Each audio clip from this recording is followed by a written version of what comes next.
Goeiemôre gemeente, welkom weer vanoggend hier saam met ons. Voor ons begin wil ek so 'n paar afkondigings. Ons het 'n paar verjaarsdae weer hierdie week vir Dani Pfeiffer en oom Sissel, die 2de en die 6de Februarie. So ons dink aan hulle op hulle verjaarsdag hierdie week.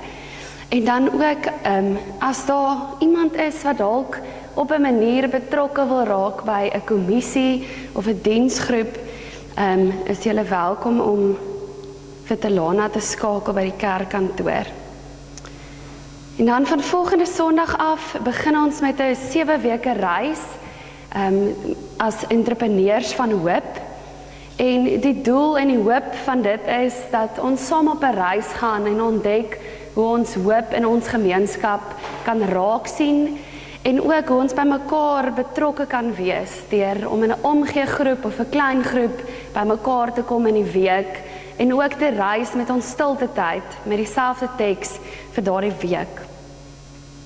En dan die 14de Februarie is daar weer 'n damesmiddag, lekker koek en tee by Vias, so julle kan gerus vir Renay kontak as julle dit wil bywoon. En dan ook die 14de Maart is ons bazaar en ons hoop dat dit 'n lekker plattelandse bazaar met 'n feestelike atmosfeer sal wees. So net as julle so lank die datum sal vasmaak. Ja, en ons leef in 'n wêreld vol van stemme, vol van mense wat vir ons vertel wie ons moet wees, wat ons moet hê en hoe ons moet lyk.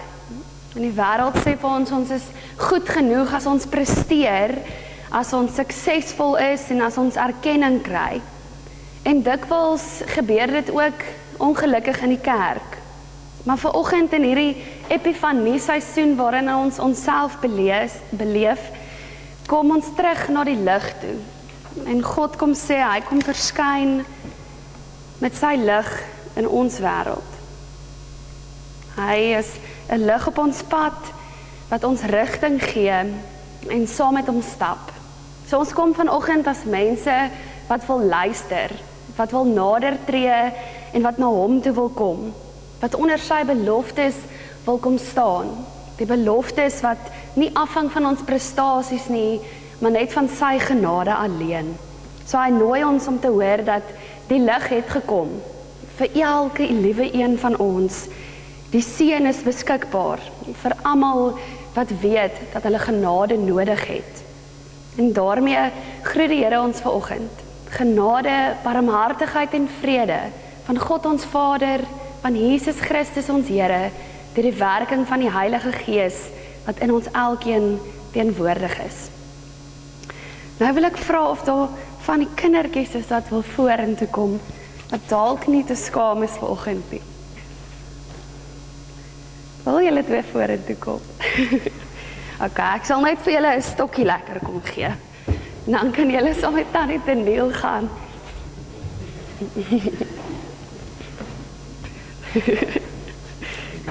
Dis hy.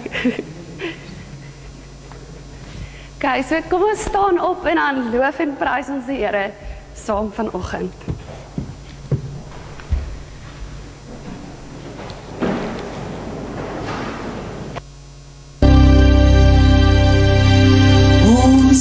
Is almal hier tesaam, vergader in sy naam, verheerlik hom. Tot die dood was hy getrou, en daardeur is ons nou sy eiendom. Kom ons leef soos wat hy vra, en leer om te verdra, en liefde na te streef. Loof hom, Christus die Heer.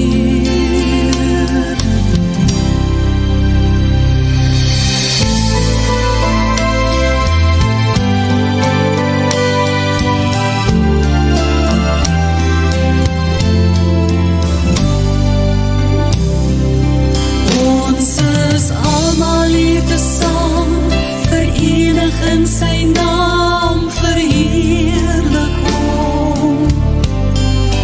Met ons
en genade het u ook ons hand kom vat.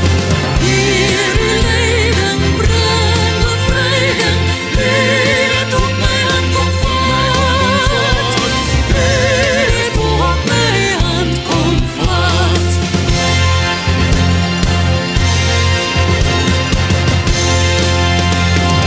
U my redder groot en magtig, u het my ook raak gesien. Ek is feilbaar swak onseker, doch wil ek u dankbaar dien. God my Here, u is Here, vas kan ek op u vertrou. Vas kan ek op u vertrou.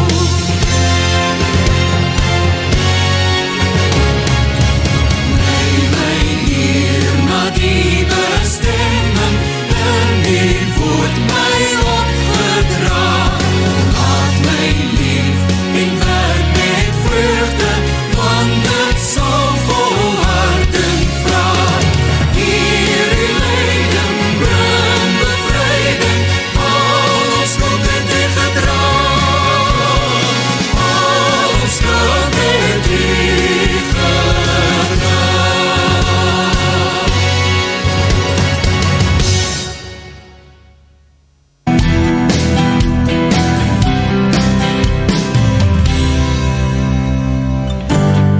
U het die heerlikheid en eer vir die wêreldprys gegee. U het swaar gelei onder sondaars hande. U het al ons skuld gedra aan die kruis op Golgotha. U het opgestaan, heers vanuit die hemel. Heer, ek wil u besing, u my hart se loflied bring. O Heer, hoor my dankgebede. Ek wil u altyd vereer en aan u my lewe gee. Heer, hoor my as ek sing, vir u my koning.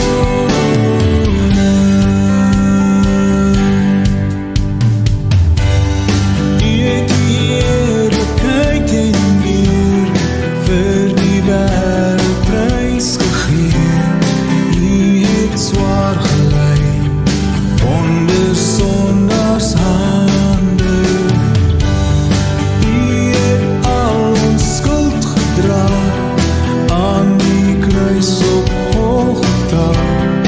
U het opgestaan, heers vanuit die hemel. Here, ek wil u besing, u my hart se loflied bring. O Heer, hoor my dankgebede. Ek wil u altyd vereer en aan u my lewe gee. Here, hoor my as ek sing, vir u my koning.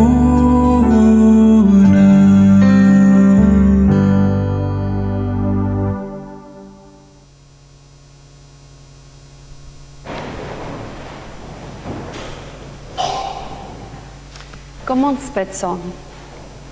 Dierbare Hemelse Vader, hier is ons vanoggend. Elk met ons eie stories, ons eie vreugdes en worsteling. Ons kom van verskillende plekke bymekaar met verskillende ervarings van hierdie afgelope week. Here, dankie dat ons almal tog een ding in gemeen het. Dit is u genade wat ons hier vanoggend saambring. Nie ons verdienste nie, nie ons goeie werke nie, maar u genade wat ons roep, wat ons saambring en wat ons hier vanoggend innooi. Here, help ons om ook nou stil te word. Na ons lof en ons prys, hoor ook ons dankgebede, Heer. Maak ons gedagtes tot rus wat deur hierdie week gejaag het. Laat die lys van dinge wat gedoen moet word vir 'n oomblik net wag. Maak ons harte ontvanklik vir u stem vanoggend, Heer. Dat ons nie luister met ons oordeel gereed of ons eie interpretasies nie, maar met oop hande en oop harte vir wat u vanoggend vir ons elkeen wil kom sê. Ons gee onsself vir u, Heer. Al ons gedagtes, al ons emosies, al ons verwagtinge. Kom spreek tot diep binne ons deur u woord. Ons bid dit in u naam alleen. Amen. Ons bly nog in Paulus se brief vir die Korintiërs. En hierdie keer neem hy ons na die hart van die evangelie, na die kruis. En dis nie net 'n gesprek wat maklik verloop nie. Die Korintiërs was trots op hulle wysheid, op hulle status, op hulle prestasies. Hulle het in 'n kultuur geleef waar welsprekendheid bewonder is, waar filosofie gerespekteer is. En Paulus kom nou met 'n boodskap wat dit alles eintlik op sy kop keer. So kom ons lees saam met 1 Korintiërs 1 vers 18 tot 31. Die boodskap van die kruis is immers dwaasheid vir diegene wat verlore gaan, maar vir ons wat verlos word, is dit die krag van God. Want daar staan geskryf, ek sal die wysheid van die wyses tot niet maak, en die insig van die verstandiges verwerp. Waar is die wyse man, waar is die skrifkenner, waar die redevoerder van hierdie wêreld? Het God dan nie die wysheid van die wêreld dwaasheid laat word nie? Trouwens, deur die wysheid van God het die wêreld deur hom, nie deur hulle wysheid leer ken nie. God het verkies om hulle wat glo te verlos deur die dwaasheid van die verkondiging. Die Jode vra tekens en die Grieke soek wysheid. Ons egter verkondig 'n gekruisigde Christus. Vir die Jode is dit 'n struikelblok en vir die nie-Jode 'n dwaasheid. Maar vir diegene wat geroep is, Jode sowel as Grieke, is Christus die krag van God en die wysheid van God. Want die dwaasheid van God is wyser as die van mense, en die swakheid van God is sterker as die van mense. Broers, slaan ag op julle roeping. Menslik gesproke is daar onder julle nie baie wyses, nie baie invloedrykes of mense van adelike afkoms nie. Maar die dwaashede van die wêreld het God uitgekies om die wyses te beskaam. En die swakhede van die wêreld het God uitgekies om die sterkes te beskaam. En die onbelangrike en veragtelike dinge van die wêreld het God uitgekies. Dit wat niks is, om wat wel iets was, tot niet te maak. Sodat geen mens iets het waarop hy hom voor God kan beroem nie. Deur hom is julle in Christus Jesus, wat vir ons die wysheid geword het, wat van God kom, regverdiging, sowel as heiliging en bevryding.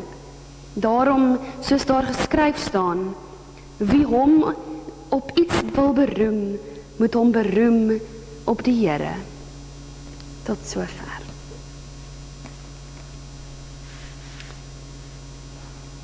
As ons dink aan die tyd van Epifanie, is dit 'n tyd wat handel oor die verskyning van God se lig in hierdie wêreld. Dit is 'n seisoen van openbaring, waar ons ontdek wie God is en hoe hy in ons lewens werk. En in hierdie tyd dink ons as gemeente na oor God se beloftes. En vandag is God se belofte van seën. Nie net vir 'n uitverkore groep nie, maar vir die hele wêreld. Maar wat beteken dit om werklik geseën te wees? Die skrywer Henry Nouwen vertel in sy boek Letters About Jesus van 'n ontmoeting wat hom diep laat nadink het. Hy skryf, dit is verstommend om te sien hoeveel mense in voorspoedige lande aan eensaamheid, depressie en angs ly. Soms kry ek die gevoel dat mense onder die kombers van sukses tog in trane aan die slaap raak. En dan vra hy die diepste vraag vir die menslike hart, wie gee regtig vir my om? Nie vir my geld, my kontakte, my reputasie of gewildheid nie, net vir my. Waar voel ek regtig tuis, veilig, gekoester? Want ons leef in 'n wêreld wat tot 'n mate behep is met seën, maar wat dit op al die verkeerde plekke gaan soek. Ons dink seën is om voor in die ry te staan, om erkenning te kry, om die regte kwalifikasies te hê, om uit die regte familie te kom. Ons meet ons waarde aan sukses, aan status en prestasies, en so word die soeke na seën 'n uitmergelende wedloop, waarin daar altyd iemand voor jou is. Iemand wat meer is, iemand wat beter is. Maar God se belofte van seën is radikaal anders. Dis 'n seën wat nie gebou is op wat jy het of wie jy is nie, maar eerder op wie hy is en wat hy gedoen het. Dis 'n seën wat gevind word in die mees onwaarskynlikste plek, by 'n kruis op Golgotha. En Paulus skryf in ons teks, want die boodskap van die kruis is dwaasheid vir die wat verlore gaan. Maar vir ons wat gered word, is dit die krag van God. En hier in hierdie enkele vers vind ons die hart van God se belofte van seën vir ons in Epifanie. Want die lig van God skyn nie waar ons dit verwag nie. Die seën van God kom nie net daar waar ons dit soek nie, maar dit bars op in ons wêreld op 'n manier wat alles omkeer. Kom ons stel ons self vir 'n oomblik in hierdie gemeente se skoene. 'n Kosmopolitiese stad, welvarend, kultureel ontwikkelend, intellektueel gesofistikeerd. Dis 'n stad waar status en aansien belangrik is. En filosofe het mekaar probeer uitoorlê met hulle retoriek, en welsprekendheid was 'n kuns wat verfyn en bewonder is. En juis in hierdie konteks kom Paulus met 'n boodskap wat die samelewing se waardes op sy kop keer. Want hy kom sê dat God het nie filosofe gebruik om sy boodskap te bring nie. Hy het nie die mees welsprekende redenaars gekies nie. Hy het nie die mees ontwikkelende intellektuele sisteme gebruik nie. God het gekies om die wêreld te red deur 'n gekruisigde. En vir die Jode was hierdie kruis 'n teken van vervloeking. In Deuteronomium 21 word daar geskryf, want die wat opgehang is deur God self vervloek. Die kruisiging was 'n wrede manier om te sterf en 'n skande. Die Romeine het kruisiging vir die grootste oortreders gereserveer. Openbare verkruisiging moes eintlik verbygangers afskrik. Dis vrees en afskuw. Hoe kon dan 'n Messias, die uitverkorene van God, dan aan 'n kruis sterf? Dis eintlik 'n skande, dis ondenkbaar. En dit het teen alles gegaan wat hulle gedink het oor God se magtige ingryping in die wêreld. Want hulle het tekens verwag, wonderwerke, bonatuurlike bevestiging, bewyse van God se teenwoordigheid.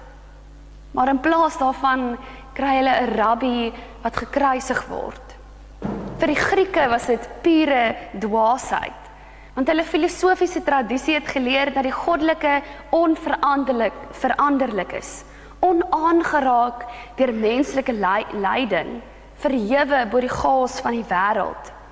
Die idee dat 'n God sou ly, dat 'n God sou sterf, sou verlossing bring deur swakheid eerder as mag, was vir hulle irrasioneel.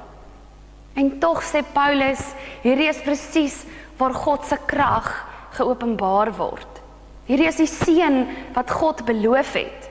Nie in die wysheid van filosowe nie, nie in tekens van alle wonderlike dinge nie, maar in die gekruisigde Christus. En hy haal Jesaja 29 vers 14 aan, wat sê ek sal die wysheid van die wyses tot niet maak, en die verstand van die verstandiges verwerp. Want God kies doelbewus mense om menslike wysheid te ondermyn. Omdat 'n menslike wysheid ons dikwels blind maak vir God se teenwoordigheid, vir sy waarheid in hierdie wêreld. 'n Hedendaagse Bybelgeleerde wat vertel het van sy eie reis van ateïsme na geloof, dat hy aanvanklik skepties was. beïnvloed deur hierdie intellektuele tendense en eintlik ontnigter is deur hierdie oppervlakkige Christendom. Maar toe hy die kruis begin verstaan het, nie as 'n konsep nie, maar as God se radikale daad van liefde, het dit alles verander. Hy skryf, die omhelsing van die kruis se nederigheid en die koste van disippelskap het my bevry van intellektuele trots en oppervlakkige geloof. Dit het my toegelaat om die waarheid te soek. Die omhelsing van die kruis se nederigheid en die koste van disippelskap het my bevry.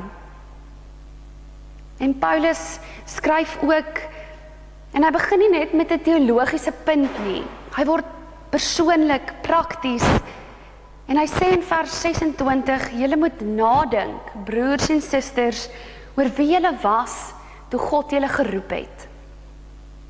Wie was jy toe God jou geroep het? Wat het jy gehad, waarop kon jy roem? En Paulus maak dit uiters duidelik en hy sê, daar is nie veel wat die wêreld wys ag nie. Nie veel wat magtig was nie, nie veel wat uit die voorstaande families gekom het nie. Die meeste van hierdie Christene in hierdie gemeente het nie aan die boonste dele van die samelewing gekom nie. Hulle was nie die filosofiese elite nie, hulle was nie politieke magsbrokers nie, hulle was gewone mense, slawe, werkers, handelaars. En tog, en dit is eintlik die pragtige paradoks, het God juis hulle gekies.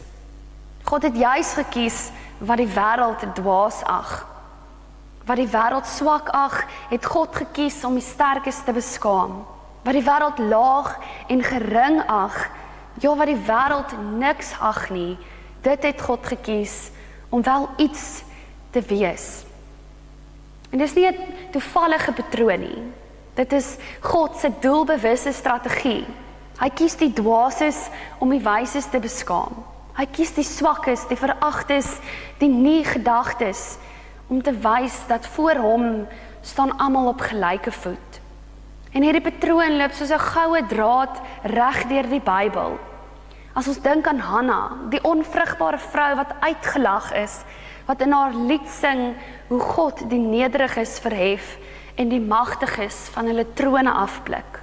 Dink aan Maria, 'n jong vrou in Nasaret, 'n dorp waarvan mense gevra het, wat gaan iets goed uit Nasaret kom?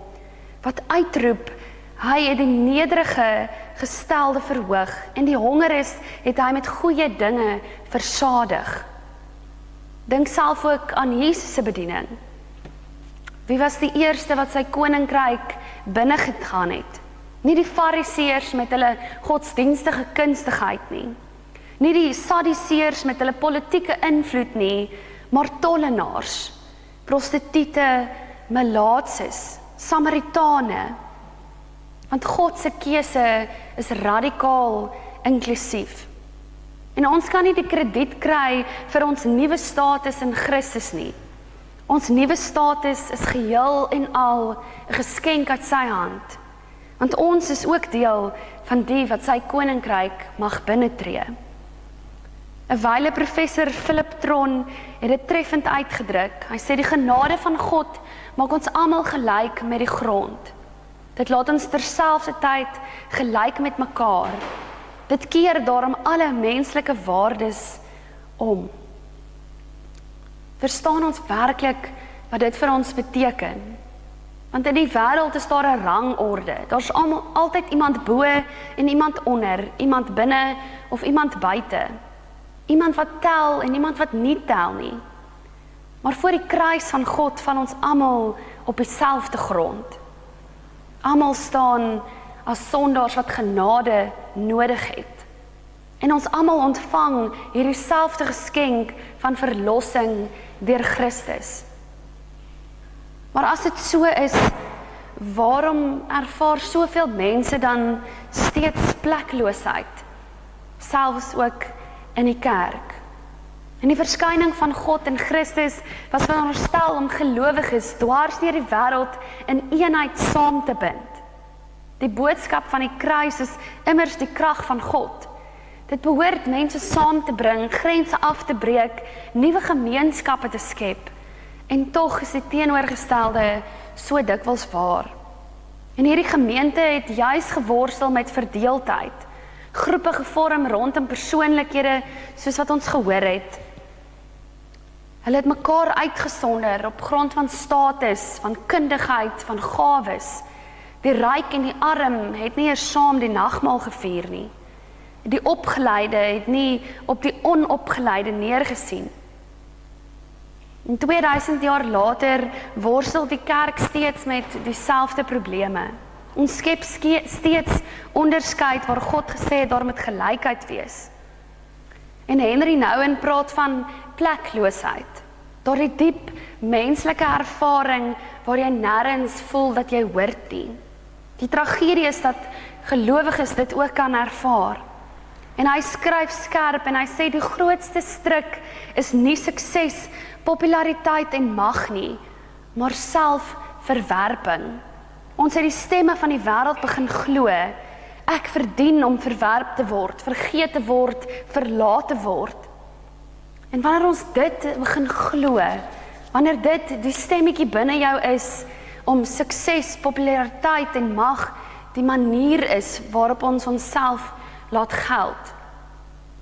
En wanneer die kerk hierdie stemme ook bevestig, in plaas daarvan om dit te weerspreek, word dit wat 'n plek van genesing behoort te wees, 'n plek van verdere verwonding. 'n Tragiese beeld dat 'n gemeenskap van gelowiges mekaar so laat behandel. 'n Kerk wat beloftes maak maar dit nie hou nie. 'n Kerk wat preek oor liefde maar dit nie uitleef nie. Maar hoe verander ons dit dan? En Paulus kom sê, daar's een antwoord. Ons moet terugkeer na die kruis. Nie net as 'n simbool nie, nie net as 'n mooi moment of 'n skildery teen 'n muur nie. Dit moet iets wees wat binne ons kom verander. Dat die lewende krag van God, wat ons hele lewe kom herdefinieer. En Paulus sê daarom in vers 30, maar deur hom is julle in Jesus Christus, wat vir ons geword het wysheid van God en geregtigheid en heiligmaking en verlossing. Deur hom alleen, nie deur ons nie, nie deur ons prestasies of ons werke nie, nie deur ons kundigheid nie, maar deur Christus alleen. Want Christus het vir ons geword alles wat ons nodig het. Hy is ons wysheid, hy is ons geregtigheid, ons heiligmaking en ons verlossing. Christus is 'n groot en interessante man wat revolusionêre idees het. Hy het nie roem of erkenning gesoek nie, maar in plaas daarvan is hy eerder 'n nederige dienaar tot God se beskikking, bereid om deur sy lyding alles vir ons op te offer. Hy het gewillig sy naam verloor en is aan 'n kruis vervloek. Hy het mag prys gegee eerder as om daaraan vas te hou. En Henry Nouwen beskryf dit as downward mobility, 'n beweging weg van status af na nederigheid. Die teenoorgestelde wat hierdie wêreld ons leer. Want die wêreld sê, klim op, word meer, maak naam, verdien jou plek. Maar Christus kom sê, neem 'n tree terug, word minder, ontvang jou plek as 'n gawe. En as ons hierdie boodskap werklik verstaan, verander dit alles vir ons. Dit verander hoe ons na onsself kyk. Want ons is nie gedefinieer deur ons foute en ons mislukkings nie. Ons is God se geliefdes. Nie omdat ons dit verdien het nie, maar omdat hy dit so besluit het. Dit verander hoe ons na mekaar kyk. Want ons kan nie meer met minagting kyk na mense nie. Ons kan nie meer met afguns kyk na die wat meer het nie. Ons staan almal op gelyke voet voor die kruis. Almal het genade nodig en ons almal het dieselfde geskenk ontvang. En dit verander ook hoe ons as kerk funksioneer. Want die kerk is nie net 'n plek waar ons die wêreld se hiërargie herhaal nie. Dit is 'n plek waar God se nuwe orde sigbaar word. Waar God se plan vir sy koninkryk begin gestalte kry. Maar hoe maak 'n mens dit prakties? Iemand het een keer vir my gesê, ek hou van mense wat van my hou, maar ek hou nog meer van mense wat nie van my hou nie. En dit het my laat dink, dit klink soos iets wat Jesus sou gesê het, want Jesus het gesê, as julle liefhet vir die wat julle liefhet, watter verdienste het julle? Doen die sondaars nie ook dieselfde nie? Want God se liefde werk anders. Dis 'n liefde wat van onliefhebbers uitreik. Dis 'n liefde wat vyande omhels, 'n liefde wat vergifnis skenk aan die wat dit nie verdien nie. En so behoort die kerk ook te wees. Nie 'n plek waar ons net van lieflike mense hou nie. 'n Plek waar ons die soort mense verwelkom wat net soos ons is nie, maar 'n plek waar ons die wêreld se onderskeidings kan uitdaag. En die pragtige waarheid is dat God hou die meeste van die wat nie van hom hou nie. Want terwyl ons nog sondaars was, het Christus juis vir ons gesterf. En dit is die evangelie. Dit is die krag van die kruis.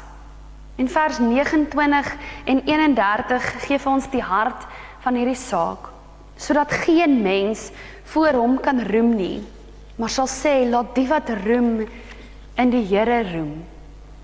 So ons kan nie roem op ons afkoms nie, ons kan nie roem op ons prestasies nie, ons kan nie roem op ons goeie werke nie, maar ons kan roem in wat Christus vir ons gedoen het. 'n Vroeë kerkvader skryf dit op 'n pragtige manier. Hy sê Christus het gedoen wat hy gedoen het om gelowiges te versterk. Want niemand kan iets loskoop wat nie oorspronklik aan hom behoort het nie. Daarom, of dit nou is omdat ons verlos is, of omdat ons geheilig is, of omdat ons geregverdig is, of omdat ons wys is in Christus, dis alles 'n gawe van God deur Christus aan ons geskenk. God se belofte van seën is nie wat die wêreld dink nie. Dis nie sukses en status nie, nie mag of erkenning nie. Dis iets dieper. Dis om te weet dat jy behoort. Nie omdat jy jouself bewys het nie, nie omdat jy regte dinge gedoen het nie, maar omdat Christus jou geroep het. Omdat hy aan 'n kruis vir jou gesterf het en omdat die Gees in en deur jou werk. So die diepste vraag van die menslike hart is, waar hoort ek? En die antwoord is, in Christus, by die kruis, in 'n gemeenskap van gebrokenis, van geredde sondaars, wat saam sing van genade. Die wêreld sal vra, maar waar is die krag van God? En ons sal antwoord, in die kruis. Want dit klink dwaas, dit lyk dalk swak, maar dit is 'n gemeenskap van sondige mense wat deur genade van Christus geroep en verander is. So laat ons altyd na die kern van die evangelie terugkeer. Laat ons 'n hoopvolle, liefdevolle kerk wees wat mense aantrek. Laat ons mekaar help om te glo dat ons God se geliefdes is.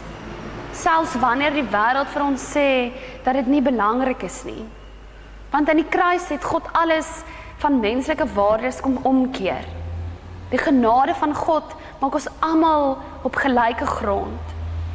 Terselfdertyd gelyk met mekaar en in hierdie gelykheid, hierdie wonderlike, vernederende, bevrydende gelykheid, vind ons plek in sy koninkryk. En juist daarom mag ons hierdie week uitgaan en roem in die Here se naam alleen. Amen. Kom ons bid.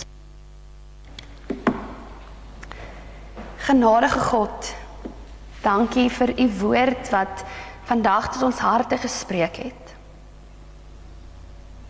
Dankie dat u ons kom herinner het dat aan die kruis het u alle menslike waardes omgekeer. Dat u genade wat aan ons geskenk is, ons almal gelyk maak. Here, ons sit met hierdie waarhede in ons harte. Ons het dit weer gehoor, dat ons nie hoef te presteer om u liefde of u guns en seën te verdien nie. Dat ons plek voor u nie afhang van ons afkoms of ons status nie, maar slegs van Christus wat in ons woon. Here, ons bely ook dat dit nie altyd maklik is om hier volgens te lewe nie. Die wêreld se stemme is hard en oortuigend. En eerlik, Here, soms glo ons ook daardie stemme. Vergewe ons wanneer ons vergeet het om by die kruis te bly. Vergewe ons wanneer ons op ander neerkyk of wanneer ons onsself as minder beskou. Help ons, Vader, om hierdie waarheid diep in ons harte te laat wortel skiet. Laat dit verander hoe ons na onsself kyk. Laat dit verander hoe ons na die mense rondom ons kyk. As geliefde kinders wat almal voor die kruis op gelyke voet staan. En maak ons 'n gemeenskap waar hierdie waarheid sigbaar word. Gestalte vind in hoe ons leef. Here, stuur ons uit nie as perfekte mense nie, maar as mense wat verstaan waar ons krag werklik vandaan kom. Dat ons hierdie week lewe as mense wat in die Here alleen roem. En mag die wysheid van die kruis in ons harte bly woon. Ons bid dit in U naam alleen. Amen. Kom ons dien nou die Here met ons offergawes.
Mag dit wat ons nou vanoggend gehoor en beleef en gebid het, ook ons lied en ons belydenis wees vir hierdie week. So kom ons staan en sing saam, neem my Heer, neem my lewe Heer, laat dit Heer.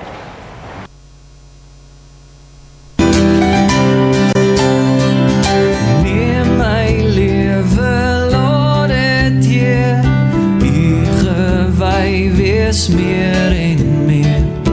Laat my hart gedurig juig en van dankbaarheid getuig. Neem my stem en laat my sing, aan U Here hulde bring. Laat my mond U boodskap dra, hul sal vind wat na U vra. Ek bely met my mond en ek glo met my hart dat Jesus die Here is. Uit die dood het hy opgestaan. Neem my goud en silwer Heer, niks noem ek my eie meer. Al my kennis en verstand stel ek in U Vader aan. Ek bely met my mond en ek glo met my hart dat Jesus die Here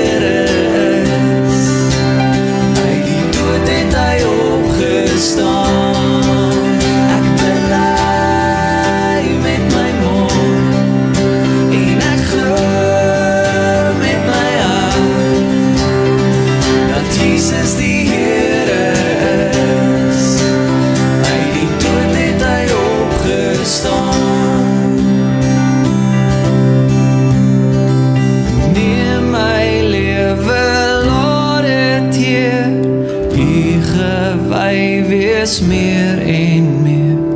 Laat my hart gedurig juig en van dankbaarheid getuig.